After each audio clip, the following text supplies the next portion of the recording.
আজকে আমরা সূরা বাকারার ফজিলত থেকে পড়বো না? সূরা বাকারার নাজিল হওয়ার সময়কাল এবং এর ফজিলত।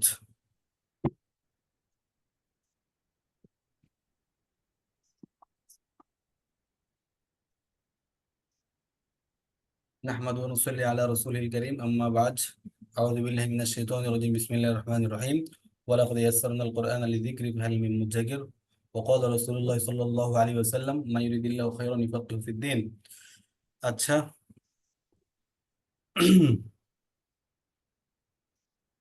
সূরা বাকারার ফজিলত। কোরআনের প্রতিটি, আমার কথাকে ক্লিয়ার শোনা যাচ্ছে?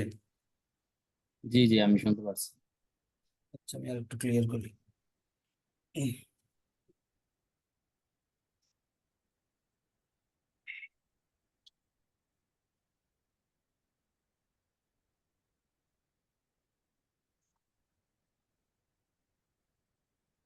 সূরা বাকারার ফজিলত ও বৈশিষ্ট্য।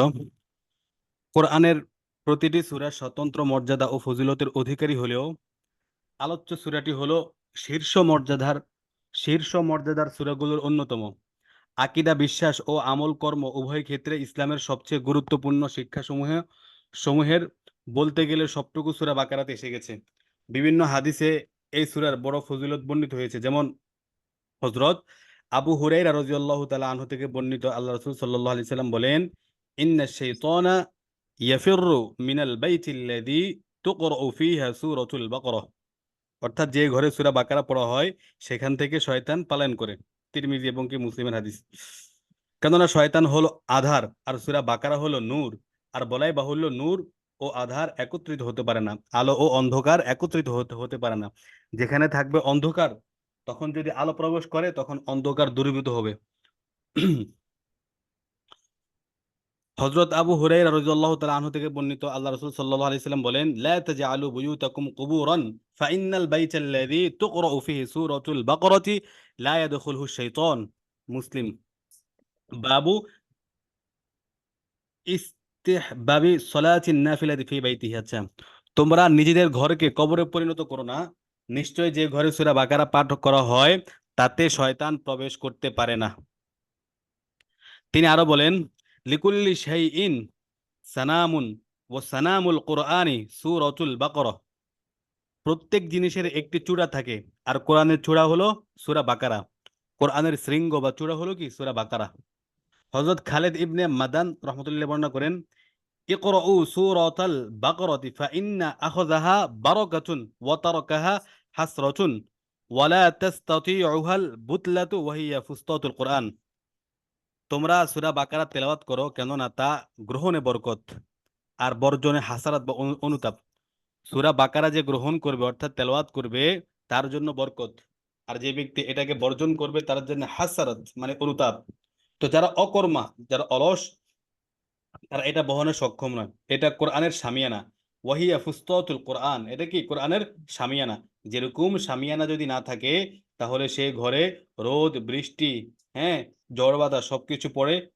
অনুরূপ কোরআন হলো, সূরা বাকারা হলো কোরআনের শামিয়ানা, অর্থাৎ কোরআনের একটা মূল বস্তু। অপর এক বদনে আছে, সাইয়্যিদু আয়াতিল কোরআনি আয়াতুল কুরসি। কোরআনের আয়াত সমূহের সর্দার হলো আয়াতুল কুরসি। আর সেটা কি? সূরা বাকারারই একটা অন্যতম একটা আয়াত। বিষয়বস্তু ও মাসালার দিক দিয়েও সূরা বাকারা পুরা কোরআনের অনন্য বৈশিষ্ট্য ও মর্যাদার অধিকারী। ইবনে আরবি রহমতুল্লাহ বলেন, সূরাতুল বাকারাতি ফিহা আলফু আমরিন ও আলফু নাহয়িন। সূরা বাকারা এমন একটা সূরা যাতে রয়েছে আলফু আমরিন, 1000টা আদেশ, ও আলফু নাহয়িন এবং 1000টা নিষেধ, ও আলফু হিকামিন এবং 1000টা হিকমত, ও আলফু খিয়ারিন এবং ও আলফু খিবারিন এবং খিবার এবং 1000টা সংবাদ, খবরের বহুবচন খিবার।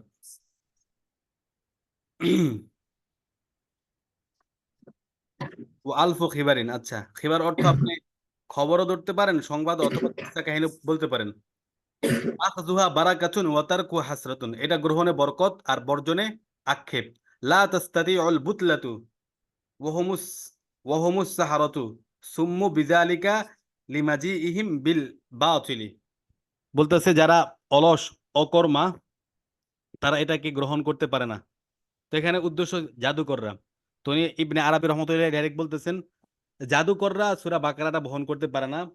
কোন, আচ্ছা হ্যাঁ, এরপরে বলতেছে ইদা কুরিআত ফি বাইতিন লাম তাদখুলহু মারাদাতুশ শায়াতিনু সালাসাতি আইয়াম। কোন ঘরে যদি সূরা বাকারা পাঠ করা হয় তাহলে 3 দিন পর্যন্ত সেই ঘরে শয়তান প্রবেশ করতে পারে না। সুবহানাল্লাহ। সুবহানাল্লাহ। হযরত একটু আরেকটু পিছে থেকে বলেন তো, ফজিলতটা একটু বলেন। আচ্ছা, ইবনে আরবি, হ্যাঁ, ইবনে আরবি নাম জি শুনছেন? জি। আল্লামা জি মুহিউদ্দিন জি ইবনে শুনছি। আরবি। তো উনি বলেন বিষয়বস্তু ও মাসালার দিক দিয়েও সূরা বাকারা পুরা কোরআনের অনন্য বৈশিষ্ট্য ও মর্যাদার অধিকারী। তিনি বলতেছেন সূরাতুল বাকারাতি ফিহা আলফু আমরিন। সূরা বাকারা এমন একটা সূরা যেখানে আল্লাহ পাকের 1000টা আদেশ রয়েছে। ও আলফু নাহিন, এবং আল্লাহ পাকের 1000টা নিষেধ রয়েছে। ও আলফু হিকামিন, এবং 1000টা হিকমত বা প্রজ্ঞা, হ্যাঁ, এই টাইপের কথাবার্তা রয়েছে, হিকমত রয়েছে। ও আলফু খিবারিন, এবং 1000 কিচ্ছা কাহিনী অথবা খবর রয়েছে। এরপরে বলতেছেন আখজুহা বারাকাতুন ওয়া তারকুহা হাসরাতুন। সূরা বাকারা গ্রহণ করলে হবে বরকত, আর বর্জন করলে হবে কি হাসরাত বা আক্ষেপ, আক্ষেপ অনুতাপ। এরপরে বলতেছেন লা তাস্তাতিউল বুতলাতু ওয়া হুমুস সাহারাতু সুম্মু বিযালিকা লিমাজিইহিম বিল বাতিলি। এরপর বলতেছেন যারা জাদুকার তারা তা বহন করতে পারে না, যারা জাদুকার তারা তা গ্রহণ করতে পারে না। আচ্ছা, পরে বলতেছেন ইদা কুরিআত ফি বাইতিন লাম তাদখুলহু মারাদাতুশ শায়াতিনু সালাসাতি আইয়াম। কোন ঘরে যদি সূরা বাকারা পাঠ করা হয় তাহলে শয়তান সেখানে 3 দিন পর্যন্ত প্রবেশ করতে পারে না। এটা হলো এটার একটা ফজিলত। আর হযরত আব্দুল্লাহ ইবনে ওমর রাদিয়াল্লাহু তাআলা আনহু এই সূরার মর্ম আয়াত্ত ও অনুধাবন করতে 8 বছর সময় ব্যয় করেছেন। হযরত ওমর রাদিয়াল্লাহু তাআলা আনহুর সন্তান ছেলে আব্দুল্লাহ রাদিয়াল্লাহু তাআলা আনহু শুধু সূরা বাকারার মর্ম আয়ত্ত করতে এবং অনুধাবন করতে 8 বছর সময় ব্যয় করেছেন। হাসিয়ায় জামালাইন এটা আছে।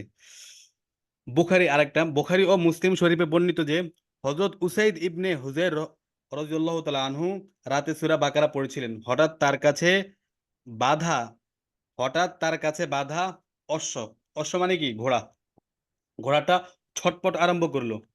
তখন তিনি তেলাওয়াত বন্ধ করে দিলেন। তিনি রাতে সূরা বাকারা পড়তেছিলেন, তখন তার পাশে, হ্যাঁ, তার ঘরের পাশে একটা ঘোড়া ছিল বাঁধা। তো সূরা বাকারা তেলাওয়াতকালীন ওই অশ্বটা বা ঘোড়াটা ছটপট করতেছিল। তখন তিনি তেলাওয়াত বন্ধ করে দিলেন, আর ঘোড়াটিও শান্ত হয়ে গেল।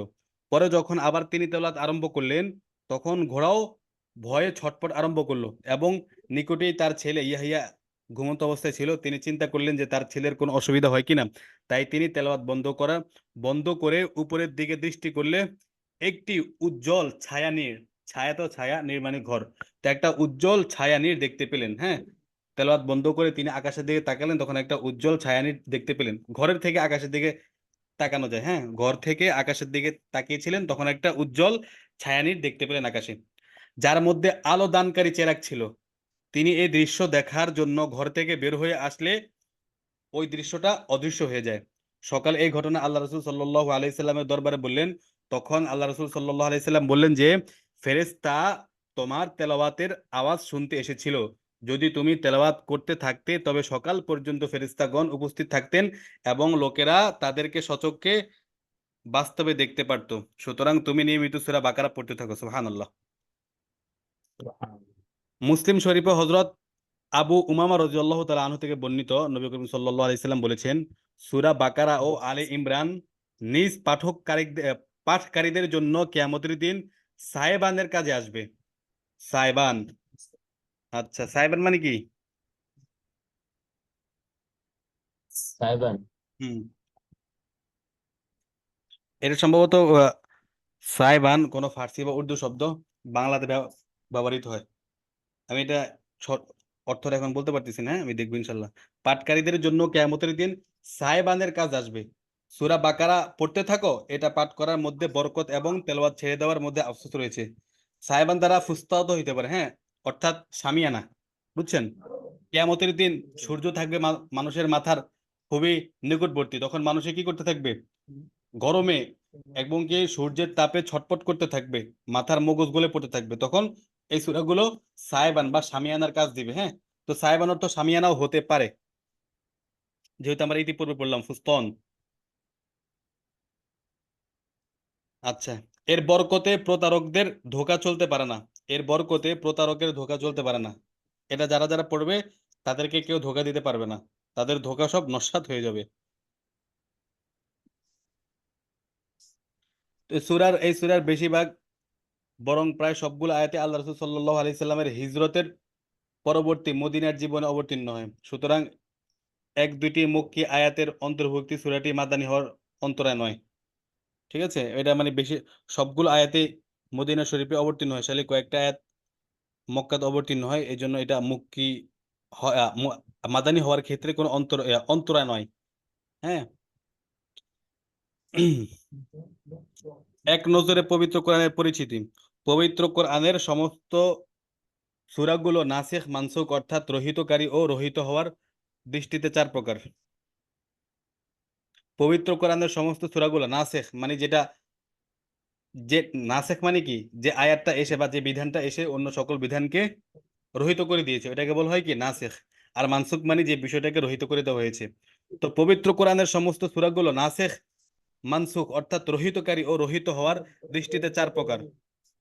প্রথম প্রকার হলো যে সূরাগুলোতে শুধু নাসিখ রহিতকারী আয়াত সমূহ রয়েছে, এমন সূরার সংখ্যা 6টি। যেমন সূরা ফাতহ, হাশর, মুনাফিকুন, তাগাবুন, তালাক ও আলা। দ্বিতীয় প্রকার, তো এই 6টা সূরা কিসের? নাসিখ। এই 6টা সূরার ভিতরে নাসিখ বা রহিতকারী আয়াত সমূহ রয়েছে। দ্বিতীয় প্রকার, যে সূরাগুলোতে নাসিখ মানসুখ উভয় প্রকার আয়াত সমূহ রয়েছে, এমন সূরার সংখ্যা 25টি। নাসিখ মানসুখ সম্মিলিত, হ্যাঁ, নাসিখ মানসুখের সম্মিলিত অথবা সংমিশ্রণে যে সকল সূরা, এটার সংখ্যা হলো 25টি। নাম্বার 1, সূরা বাকারা, আলে ইমরান, নিসা, মায়েদা, আনফাল, তওবা, ইব্রাহিম, মারিয়াম, আম্বিয়া, আল হজ, নূর, ফুরকান, আশ-শুআরা, আহজাব, আপনি করতেছেন সাবা, নাকি আপনি ভিডিও দেখতেছেন? মুমিন, জারিয়াত, তুর, মুজাদালা, মেহেদী ভাই হচ্ছে ওয়াকিয়া, ভিডিও। মুজাম্মিল, আপনার মুদ্দাসির, ছাড়ছে ক্লাস তাকবীর ও আসর ইত্যাদি। ক্লাস এখানে একটু করতেছে এখানে একটু আচ্ছা, আপনি কি আমার পড়া শুনতে পাচ্ছেন? আপনি নাকি ওরা? জি। আপনার আশপাশ থেকে অনেক ভয়েস আসতেছে তো। আপনি, ওই আশেপাশে অনেক এমপ্লয়ি আসে কাজ করতেছে। বুঝতে পেরেছি, আপনি একটু তাহলে মিউট করে রাখেন, যেটা মানে জানা থাকবে আমাকে, তখন আনমিউট করে শুনে বললেন ও না, আচ্ছা আচ্ছা আচ্ছা, ওকে তাহলে ওকে। একটু সময় ভালো হবে। তৃতীয় প্রকার, যে সূরাগুলোতে শুধু মানসুখ আয়াত সমূহ রয়েছে, এমন সূরার সংখ্যা 40টি। যে সূরাতে মানসুখ আয়াত সমূহ রয়েছে, এমন সূরার সংখ্যা 40টি। যথা আনাম, সূরা আনাম। প্রথমত আমরা বললাম শুধু নাসেখ, যে সকল সূরাতে শুধু নাসেখ মানে নাসেখ সম্বলিত, ওই সকল সূরা মাত্র 6টা। এরপরে আমরা বললাম দ্বিতীয় প্রকার, নাসেখ মানসুখ মিশ্রিত ওই ওই সকল সূরার সংখ্যা হলো 26টি। এখন তৃতীয় প্রকার বলতেছে যে সূরাগুলোতে শুধু মানসুখ আয়াত রয়েছে, এমন সূরার সংখ্যা হলো 40টি। যেমন সূরা আনআম, আরাফ, ইউনুস, হুদ, রাদ, হিজর, নাহল, ইসরা, কাহাফ, তহা, মুমিন, নামল, কসাস, আনকাবুত, রোম, লুকমান, আলিফ লাম মিম সেজদা, ফাতির, সাফাত, সোয়াদ, জুমার, হামিম সেজদা, জুখরুফ, দুখান, জাকিয়া, আহকাফ, মুহাম্মদ, কফ, নজম, কমর, মুমতাহিনা, মারিজ, কিয়ামা, ইনসান, আবাসা, তরিক, গশিয়া, তিন, কাফিরুন। এ হলো 40টি সূরা। চতুর্থ প্রকার হলো যে সূরাগুলোতে মানসুখ আয়াত নেই এবং নাসিখ আয়াত নেই, তো এমন সূরার সংখ্যা হলো মাত্র 43টি। 43টি, আচ্ছা, মাত্র না, 43টি, সবচেয়ে বেশি। নাম্বার 1, সূরা ফাতিহা, ইউসুফ, ইয়াসিন, হুজরাত, রহমান, হাদিদ, সাফ, জুমআ, তাহরিম, মুলক, হাক্কা, নূহ, জিন, মুরসালাত, নাবা, নাজিআত, ইনফিতার, মুতাফফিফিন, ইনশিকাক, বুরুজ, ফজর, বালাদ, শামস, লাইল, দুহা, আলম নাশরাহ, কালাম, সূরাতুল কলম, কদর, বাইয়িনা, জিলজাল, আদিয়াত, কারিআহ, তাকাসুর, হুমাযা, ফিল, কুরাইশ, মাউন, কাউসার, নাসর, লাহাব, ইখলাস, ফালাক, নাস। তো পবিত্র কোরআনের সর্বমোট 114টি সূরা। তো 114টার ভিতরে আমরা 6টা পেলাম শুধু নাসেখ আয়াত, আর 25টি পেলাম নাসেখ মানসুখ মিশ্রিত। এরপরে পেলাম শুধু মানসুখ 40টা, চতুর্থ প্রকার আমরা পেলাম শুধু কোনো নাসেখ নাই মানসুখ নাই এমন সূরা 43টা। এই হলো মোট 114টি সূরা।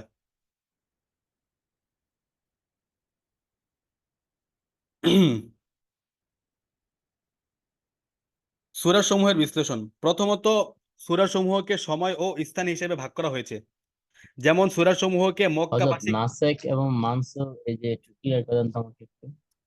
নাসেখ মানে রহিতকারী, মানসুখ মানে রহিতকরণ, অর্থাৎ যাকে রহিত করা হয়েছে।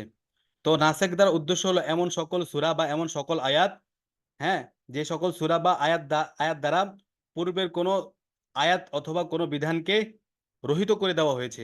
ঠিক আছে, কোনো আয়াতের বিধান, কোনো মানে তেলাওয়াত ইত্যাদি আগে ছিল একরকম, বা আগে এটা মানে এটার বিধানটা কার্যকর ছিল, পরবর্তীতে অন্য আয়াতে এসে ওই বিধানটা দূর করে দিয়েছে, ঠিক আছে, রহিত করে দিয়েছে। তো ওই সকল সূরা বা আয়াতের নাম হলো নাসেখ। আর মানসুখ হলো যে বিধানটাকে মানে রহিত করে দেওয়া হয়েছে বা বাদ দেওয়া হয়েছে, ওইটাকে বলা হয় কি মানসুখ। ওই সূরা অথবা ওই সকল আয়াতকে বলা হয় মানসুখ। বুঝতে পেরেছেন? এটা হলো নাসেখ জি। মানসুখের সংক্ষিপ্ত একটা উদাহরণ। যেমন তাহলে আমি তো একজন, বলতে পারি যেটা এই যে নাসেখ মানে যেটা মানে বলছেন যে প্রথমে একটা বিধান ছিল যেটা আরেকটা আয়াত নাজিল হয়ে ওই বিধানটা রহিত হয়ে যায়, হ্যাঁ হ্যাঁ হ্যাঁ, ওটাকে বলা হয় নাসেখ, মানে যেটা আসার কারণে আরেকটা রহিত হয়ে যায়। আর হুম হুম, যেটা রহিত হয়ে গেছে ওটাকে যদি আমি মানসুখ বলি তাতে কোনো হ্যাঁ হ্যাঁ, সমস্যা নেই, যেটা ওইটাই রহিত ওইটাই। হয়ে গেছে। হ্যাঁ, যেমন উদাহরণস্বরূপ আমরা বলতে পারি, অনেক উদাহরণ আছে। যেমন কথার কথা আগে দাস দাসীর প্রথা ছিল, হ্যাঁ, এখন যদি আরেকটা আয়াত এসে, কথার কথা, যদি আরেকটা আয়াত এসে যদি ওই দাস দাসীর প্রথাকে বাতিল করে দেয়, তাহলে ওই আয়াতটা হবে কি নাসেখ। আর দাস দাসীর নাসেখ প্রথা সম্পর্কিত যে বিধানটা ছিল মানসুখ। ওটাকে যেহেতু রহিত করা হয়েছে, এটা হবে কি মানসুখ। আচ্ছা, এটা হলো মূল কথা। সূরা সমূহের বিশ্লেষণ। প্রথমত সূরা সমূহকে সময় ও স্থান হিসেবে ভাগ করা হয়েছে। যেমন যে সূরা সমূহে মক্কাবাসীকে সম্বোধন করা হয়েছে না, শুধু মক্কাবাসীদেরকে সম্বোধন করা হয়েছে, ওই সূরাগুলোকে মক্কি। আর যে সূরা সমূহকে মদিনাবাসীকে সম্বোধন করা হয়েছে ওই সূরাকে বলা হয় মাদানী। এটা হলো একটা মানে সূরাগুলোকে ভাগ করার একটা কি বলা যায়, একটা কন্ডিশন। দ্বিতীয়ত যে সূরাগুলো মক্কা ও তার আশপাশে, যেমন মিনা, হ্যাঁ, মিনা ইত্যাদি স্থানে অবতীর্ণ হয়েছে, ওই সূরাগুলোকে মক্কি। আর যে সূরাগুলো মদিনা ও তার আশপাশে অবতীর্ণ হয়েছে ওই সূরাগুলোকে মদিনী। তো একটা হলো ডিরেক্টলি যখন মক্কাবাসীকে উদ্দেশ্য করে আল্লাহ পাক কোনো আয়াত বা সূরা নাজিল করছেন, ওই সূরাগুলোকে মক্কি বলে। আর যেগুলোতে মদিনাবাসীদেরকে সম্বোধন করে বলেছেন ওইগুলো মাদানী। আর আরেকটা কন্ডিশন হলো মক্কার পাশাপাশি স্থানে যদি কোনো সূরা বা আয়াত নাজিল হয়, তখন ওই সূরাগুলো বা ওই আয়াতগুলো মক্কি হিসেবে পরিগণিত হবে। অনুরূপ মদিনার আশপাশে হলে ওইগুলা মাদানী হিসেবে পরিগণিত হবে। তৃতীয়ত যা সবচেয়ে অধিক বিশুদ্ধ তা হচ্ছে নবী করিম সাল্লাল্লাহু আলাইহি সাল্লামের মদিনায় হিজরতের পূর্বে যতগুলো সূরা অবতীর্ণ হয়েছে ওই সবগুলো মক্কি। আর তার হিজরতের পরে যতগুলো সূরা নাজিল হয়েছে, যদিও তা মক্কাতেই অবতীর্ণ হয়ে থাকে, ওই সবগুলো মাদানী। এটা হলো একটা বিশুদ্ধ মত। হিজরতের পূর্বে যা ছিল সব মক্কা, আর হিজরতের পরে যা হয়েছে সবগুলো কি মাদানী। তো তাফসিরে জালালাইন, তো ওনার সিদ্ধান্ত মতে 20টি সূরা হলো নিঃসন্দেহে মাদানী, আর 77টি সূরা হলো নিঃসন্দেহে মক্কি, আর 17টি সূরা সম্পর্কে মতানৈক্য রয়েছে। ওই হলো সাহাবে জালালাইনের একটা মানে ব্যক্তিগত বিশ্লেষণ অথবা সিদ্ধান্ত। তো সূরা সমূহের নাম, যেমন ভাবে বড় আকারের বই ও কিতাবাদিতে সহজ করার লক্ষ্যে বিভিন্ন অধ্যায় ও বিভিন্ন পরিচ্ছেদে বিভক্ত করা হয়, এবং বিভিন্ন শিরোনামের অধীনে বিষয়গুলোকে পৃথকভাবে বর্ণনা করা হয়, যাতে করে কোনরূপ বিশৃঙ্খলা সৃষ্টি না হয় এবং পাঠকদের বুঝতে ও আয়ত্ত আনতে সুবিধা হয়। তদ্রূপ অবস্থাই হচ্ছে পবিত্র কোরআনের সূরা ও আয়াত সমূহের। আর এই সূরা সমূহকে পরস্পর পৃথক করার লক্ষ্যে পৃথক পৃথক নামে নামকরণ করা হয়েছে, এবং এই নামকরণের মধ্যে বিভিন্ন বিষয়াদির প্রতি লক্ষ্য করা হয়েছে।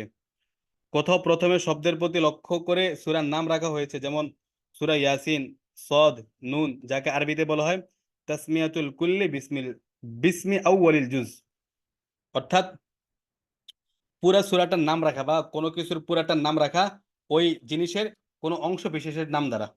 যেমন সূরাতুল বাকারা সম্পর্কে আমরা বলেছিলাম। তো সূরাতুল বাকারা একটা গাভীর নামে পুরো সূরার নামকরণ করা হয়েছে। এর মানে এটা না যে এই সূরাতে গাভীর উপকারিতা হ্যাঁ, গাভীর অবস্থা কন্ডিশন সম্পর্কে আলোচনা করা হবে। বরং এটা না, বরং এখানে তাসমিয়াতুল কুল্লি বিসমিল জুজ, এই মূলনীতির আলোকে এই সূরার ভিতরে একটা শব্দ ছিল বাকারাতুন বা গাভী। তো ওই শব্দের বা একটা ওই শব্দ থেকেই, হ্যাঁ, এই সূরার নাম রাখা হয়েছে। তো এখানে গাভীর কোনো আলোচনা এখানে উদ্দেশ্য না, অর্থাৎ এটাকে আমরা বলতে পারি কি প্রতীকী নাম। এই সূরার ভিতরে একটা প্রতীক হলো গাভী, এই গাভীর নামে পুরা সূরার নামকরণ করা হয়েছে সূরাতুল বাকারা। তো এরকম পুরা কোরআনের এই রীতিটা অবলম্বন করা হয়েছে, কারণ একটা এই কোরআনের বিষয়বস্তুগুলো যে হেডলাইন দিবে, একটা শিরোনাম দিবে, এরকম তাৎপর্যপূর্ণ এবং কি তথ্যপূর্ণ হেডলাইন দেওয়ার মতো, মানে আল্লাহ পাকের বিষয়বস্তুগুলোকে একত্রিত করানোর মতো সমৃদ্ধিশীল একটা প্রাচুর্যময়, হ্যাঁ, একটা যে হেডলাইন বা শিরোনাম কায়েম করবে, ওইটা মানব মানে কি বলে মানব মস্তিষ্কের বা মানব বিজ্ঞানের অনেক ঊর্ধ্বে। মানুষ এতে সক্ষম না এই সমস্ত বিষয়কে কেন্দ্র করে একটা হেডলাইন দিবে। এই জন্য প্রতীকী নাম রাখা হয় সবগুলো সূরাতে বিশেষ করে। আচ্ছা, এখন দেখেন এই যে আমরা এই সূরার নামটা যখন পড়েছি তখন পড়েছিলাম সিত্তুন আও সাবউন, অর্থাৎ 286 আয়াত অথবা 87 আয়াত না। তো এখানে এটার উদ্দেশ্য কি, এখানে আয়াত সংখ্যার ব্যাপারে মতভেদের প্রতি ইঙ্গিত করা হয়েছে। এই মতভেদের উৎস হলো কোন কোন আয়াতের শুরুভাগ মাসহাবে ও কুফি ও অপরাপর মাসাহাবের ভিন্নতা। মানে কোন কোন মাসাহাব বা কোরআন শরীফের যে নুসখা আছে ওইগুলাতে, যেমন কুফি, ওইখানে আছে একরকম, আবার অন্যান্য যে সকল মাসাহাব বা কোরআন শরীফের হার্ড কপি আছে ওইখানে আছে মানে অন্য সংখ্যা 86 বা 87। তো এর ভিত্তিতে এখানে মানে মতভেদের দিকে উল্লেখ করে বলছেন মুসান্নেফ সিত্তুন আও সাবউন আয়াতুন। আয়াত অর্থ চিহ্ন বা নিদর্শন। পথিকদের চলার সুবিধার্থে রাস্তার পাশে যে চিহ্ন প্রতিষ্ঠিত করা হয় তাকে বলা হয় আয়াত বা নিদর্শন। পরিভাষায় আয়াত বলা হয় তাইফাতুম মিন কালিমাতিল কুরআনি মুতামাইয়িজাতুন বিফসলিন। কয়েকটি শব্দের সমষ্টিকে আয়াতে কোরআনি বলা হয়। কয়েকটি শব্দের সমষ্টিকে আয়াতে কোরআনি বলা হয়। আচ্ছা, মানে কয়েকটি শব্দ দ্বারা তো বলতে একটা আয়াত হয় নাকি? একটা শব্দ দিয়া আয়াত হয় অনেক কম, যেমন ওয়াল আসর, এটা একটা শব্দ দ্বারা, ওয়াল ফজর। কিন্তু বিশেষ করে যেগুলো আয়াত, বড় বড় আয়াত, এগুলো কয়েকটি শব্দের সমন্বিত রূপ, এটাই বলতেছে এখানে। আচ্ছা, কখনো কখনো আলিফ একটি কালিমা একটি কালিমাও আয়াত হিসেবে সাব্যস্ত হয়, যেটা বললাম আমি, মুদহাম মাচান ওয়াল ফজর ওয়াদ দুহা ইত্যাদি, ইয়াসিন ইত্যাদি। আচ্ছা, এগুলো আমাদের মোটামুটি আলোচনা শেষ হলো, প্রাসঙ্গিক আলোচনা। বিসমিল্লাহির রহমানির রহিম। হ্যাঁ, এখানে আবার বিসমিল্লাহ নিয়ে অনেক বড় আলোচনা আছে। বিসমিল্লাহির রহমানির রহিম অর্থ পরম করুণাময় ও অসীম দয়ালু আল্লাহ পাকের নামে শুরু করছি। তাআউজ ও তাসমিয়া এর হুকুম। তাআউজ মানে কি, আউযু বিল্লাহি মিনাশ শাইতানির রাজিম, আর তাসমিয়া হলো বিসমিল্লাহির রহমানির রহিম। পবিত্র কোরআন তেলাওয়াতের পূর্বে তাআউজ পড়া উচিত। পবিত্র কোরআন আমরা যখনই তেলাওয়াত করব তখন আমরা তাআউজ বা আউযু বিল্লাহ এটা পড়বো, এটা কোরআনের একটা হক। অন্যান্য কিতাবের শুরুতে বিসমিল্লাহ পড়লাম, কিন্তু স্বতন্ত্রভাবে কোরআন পড়ার সময় আউযু বিল্লাহটা পড়তে হবে, যার অর্থ হলো আমি বিতাড়িত শয়তানের ফিতনা থেকে আল্লাহর আশ্রয়ে আসার আহ্বান করছি। কেননা আল্লাহ তাআলা ইরশাদ করেন, ফাইদা করাতাল কোরআন, যখন তুমি কোরআন শরীফ পড়ো, ফাস্তাইজ বিল্লাহ, আল্লাহ পাকের নিকট আশ্রয় প্রার্থনা করো, মিনাশ শাইতানির রাজিম, বিতাড়িত শয়তান থেকে। সূরা নাহলের 98 নম্বর আয়াত। তো আল্লাহর এই নির্দেশের কারণে পবিত্র কোরআনের তেলাওয়াতের শুরু তাআউজ দ্বারা হতে হবে। চাই কোনো সূরার প্রথম থেকে তেলাওয়াত শুরু হোক কিংবা নাই হোক, পবিত্র কোরআনের যে স্থান থেকে তেলাওয়াত আরম্ভ করতে করতে চাইলে তাআউজ দ্বারা আরম্ভ করতে হবে। কেননা ইস্তেআজ হলো শয়তানের ধোঁকা ও কুমন্ত্রণা থেকে বাঁচার রক্ষা কবচ। যেমন এক জায়গায় আছে, ওয়া ইম্মা ইয়ানজাগান্নাকা মিনাশ শাইতানি নাজগুন ফাস্তাইজ বিল্লাহ ইন্নাহু সামিউন আলিম। ওয়া ইম্মা ইয়ানজাগান্নাকা মিনাশ শাইতান নাজগুন, যখন শয়তান তোমাদেরকে মানে শয়তান থেকে যখন তোমরা ধোঁকাগ্রস্ত হবে অথবা প্রতারিত হবে, হ্যাঁ, বা- তাদের দ্বারা তোমরা স্পর্শিত হবে, তখন ফাস্তাইজ বিল্লাহ, তখন আল্লাহ পাকের কাছে আশ্রয় চাও, ইন্নাহু সামিউন আলিম, কারণ তিনি সামিউন সর্বশ্রোতা, আলিমুন এবং তিনি সর্বজ্ঞতা। ইন্নাল্লাযীনা ইত্তাকাউ ইন্নাল্লাযীনা ইত্তাকাউ ইযা মাসসাহুম তাইফুম মিনাশ শাইতানি তাযাক্কারু ফাইদা হুম মুবসিরুন। একই কথা, যখন শয়তানের কোনো তাইফা বা দল তোমাদেরকে স্পর্শ করবে তখন তোমরা ইন্নাল্লাযীনা ইত্তাকাউ, হ্যাঁ, তখন তাযাক্কারু ফাইদা হুম মুবসিরুন, তোমরা তখন তোমরা আল্লাহ পাকের জিকির করো ফাইদা হুম মুবসিরুন। আচ্ছা, অর্থাৎ এখানে বলতেছেন যে শয়তানের থেকে কোনো সন্দেহ বা সংশয়ের আশঙ্কা হলে, তাদের ধোঁকাগ্রস্ত হওয়ার, তাদের থেকে স্পর্শিত হওয়ার, তখন আউযু বিল্লাহ অর্থাৎ ইস্তেআজ বিল্লাহ করো। জমহুরের মতে নামাজে তাওজ পড়া সুন্নত। ইচ্ছাকৃত বা ভুলে না পড়া হলে নামাজ নষ্ট হবে না। আচ্ছা, আর নামাজের বাহিরে তাওজ পড়া মুস্তাহাব। আর আতা রহমতুল্লাহ বলেন নামাজের ভিতর এবং বাহির উভয় জায়গায় ওয়াজিব তাওজ পড়া। হযরত ইবনে সিরিন রাদিয়াল্লাহু তাআলা আনহু বলেন জীবনে একবার পাঠ করলে ওয়াজিব আদায় হওয়ার যথেষ্ট হবে। তাওজ পড়ার সময় নামাজের ভিতর কিংবা বাইরে সব জায়গায় কেরাতের পূর্বে তাউজ বা আউযুবিল্লাহ পড়বে। তবে আয়াতের বাহ্যিক বর্ণনা ধারার প্রতি লক্ষ্য রেখে ইমাম নাখাই ও দাউদ রহমতুল্লাহ কেরাতের শেষে তাউজ পড়ার মত দিয়েছেন। তাউজের বাক্যটা কি হবে? শুধু কি আউযুবিল্লাহি মিনাশ শাইতানির রাজিম? তো এখানে বিভিন্ন মতামত আছে, যেমন ইমাম আবু হানিফা ও শাফি রহমতুল্লাহ বলেন তাউজ হচ্ছে আউযুবিল্লাহি মিনাশ শাইতানির রাজিম।